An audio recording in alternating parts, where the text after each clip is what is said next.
d'un rêve, créer une marque de mode. Et je suis partie aussi d'un constat de marché.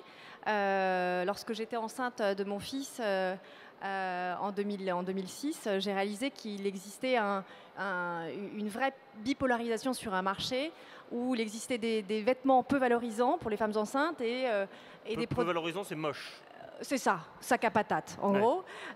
Ou alors des marques très chères, très traditionnelles. Et j'ai eu envie de créer une marque à la fois pétillante, fraîche, glamour et hyper accessible en termes de prix. Et surtout, j'ai pensé que la meilleure façon de créer cette marque, c'était de le faire au travers du web. Donc, on a muté dans le sens où on est parti de rien.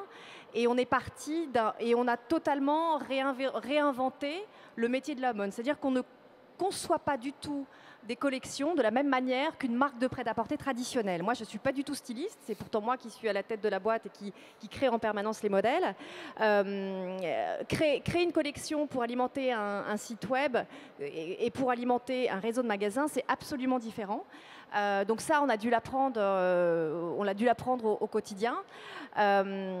Et puis, on a dû tout réapprendre parce que créer une marque pour une femme enceinte qui est enceinte pour un laps de temps extrêmement court, 3 mois, en fait, en gros, nous, on a 3 mois pour faire en sorte que la femme achète sur notre site et qu'elle, si possible, qu'elle réachète une deuxième fois, puisqu'elle arrive chez Envie de Fraise enceinte de 3 mois et demi de grossesse et elle arrête d'acheter à 7 mois.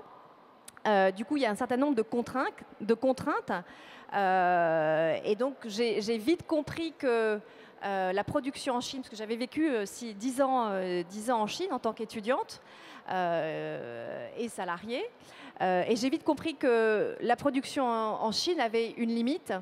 Et que que les ruptures n'étaient pas possibles sur Internet, et que surtout, comme elles étaient enceintes très peu de temps, on ne pouvait pas se permettre de ces ruptures.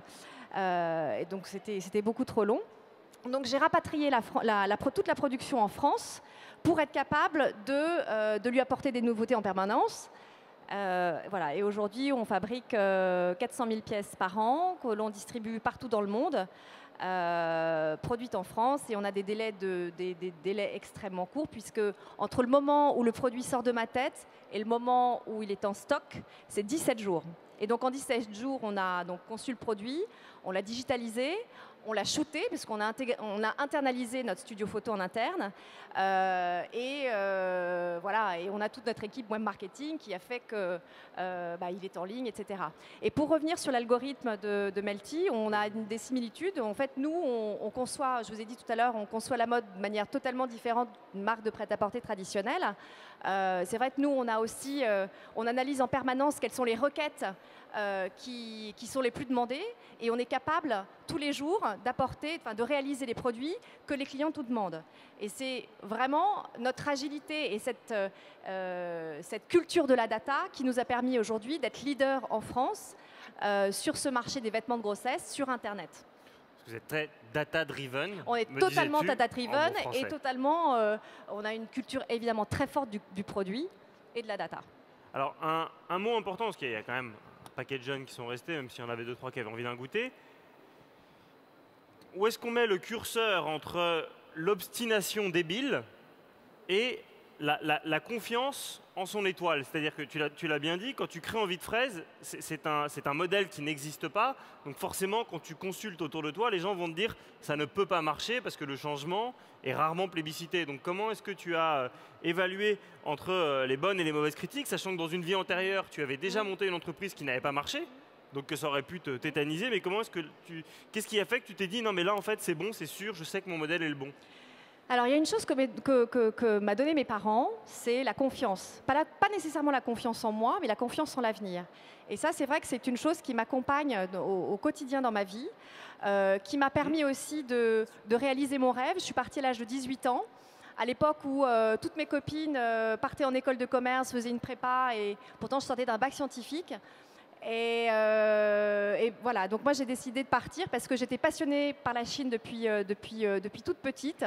J'ai eu envie de réaliser mon rêve, de suivre ma conviction, de voilà, j'avais confiance en l'avenir. Je savais que même si l'idée pouvait paraître totalement dingue et audacieuse et hyper risquée, moi j'avais confiance. Je savais que avec cette passion allait m'aider à me réaliser. Et c'est vrai que j'ai la chance d'avoir cette confiance qui me permet de... Voilà. Donc, pour revenir à ta question sur effectivement la limite entre la folie et les convictions, j'ai envie de dire que c'est l'expérience. Moi, cette expérience en Chine, elle m'a renforcée dans l'idée que, oui, j'ai eu l'audace de partir, mais ça a été un choix qui a été hyper bénéfique pour moi. Donc, ça m'a donné confiance, encore une fois, d'avoir l'audace de me lancer et d'avoir l'audace aussi de me dire, ok, je vais créer une marque de mode, je vais le faire différemment. Quand j'ai lancé Envie de Fraise, il faut savoir que les gens me disaient, mais attends, tu te crées une marque de mode sur Internet. Les gens me disaient, mais soit il faut que tu choisisses ton métier. Soit tu te lances, tu lances un site de e-commerce et tu distribues des marques qui existent. Soit tu crées une marque de prêt-à-porter traditionnelle et tu fais comme tout le monde. Mais créer une marque sur Internet, no way, on ne comprend pas. Il faut que tu choisisses ton métier. Et moi, j'avais vraiment la conviction que dans un univers où finalement il n'existait pas vraiment de marque forte qui faisait rêver, il n'y avait pas de leader, j'avais vraiment la conviction que c'était le produit qui était important.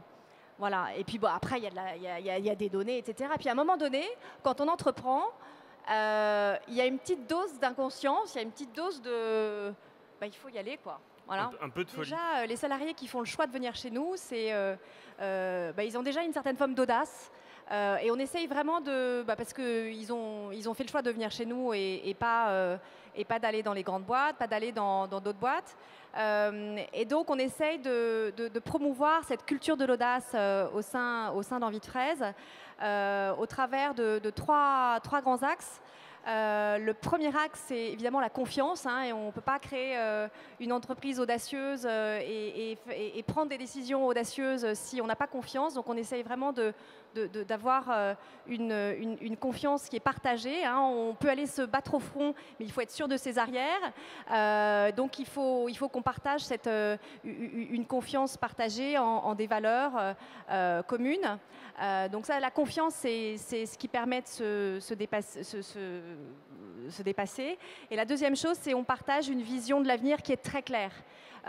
Nous, notre vision, c'est on fait les meilleurs produits au monde de vêtements de grossesse. Donc cette vision-là, elle permet, qui est très claire, qui est simple, en fait, elle permet aussi aux gens de se dépasser. La troisième chose qui est hyper importante pour nous, c'est l'agilité.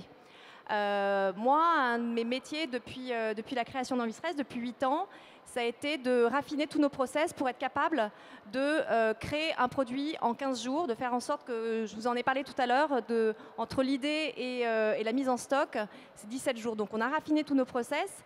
Et cette culture de l'agilité, elle permet de tester plein de nouvelles choses, de prendre des risques, de tester des choses, de les tuer si ça ne marche pas. Et donc, ça développe une certaine culture aussi de l'innovation. Voilà. Après, je vous ai parlé aussi du produit. C'est vrai qu'on parle beaucoup d'amour chez Envie de Fraise. Créer une marque de mode, c'est différent que de créer un distributeur ou de distribuer des marques. On a besoin de faire rêver. Et pour faire rêver, il faut donner beaucoup. On ne crée pas d'émotion si on ne parle pas d'amour. Et l'amour, c'est depuis la création du produit, des petites choses toutes bêtes. Moi, j'essaye tous les produits. On fait 600 modèles par saison. Et l'amour, ça passe déjà par l'essayage. Je vois qu'il y a plein de femmes dans la salle. Vous saviez bien que quand on passe un modèle dans une cabine d'essayage, qu'on essaye une robe qui nous va bien ou au contraire qui nous va mal, on se dit « Oh là là, mais s'ils avaient rajouté 2 cm, on ne verrait pas ma bretelle de soutien-gorge, etc. » Nous, on a une culture vraiment... Et donc ça, on essaye de donner de l'amour en faisant des produits qui sont parfaits. Voilà, c'est plein de petites choses comme ça. On essaie de donner de l'amour aussi quand on crée des mailings automatiques de confirmation de commande. On essaye, voilà, plein de petites choses comme ça qui font qu'aujourd'hui, Envie de Fraise, c'est une marque qui est vraiment la référence de toutes les femmes enceintes en France. Qu'il y a 75% des femmes enceintes qui nous connaissent aujourd'hui, donc qui est vraiment une marque avec une très forte notoriété. Voilà, donc on parle beaucoup d'amour chez nous.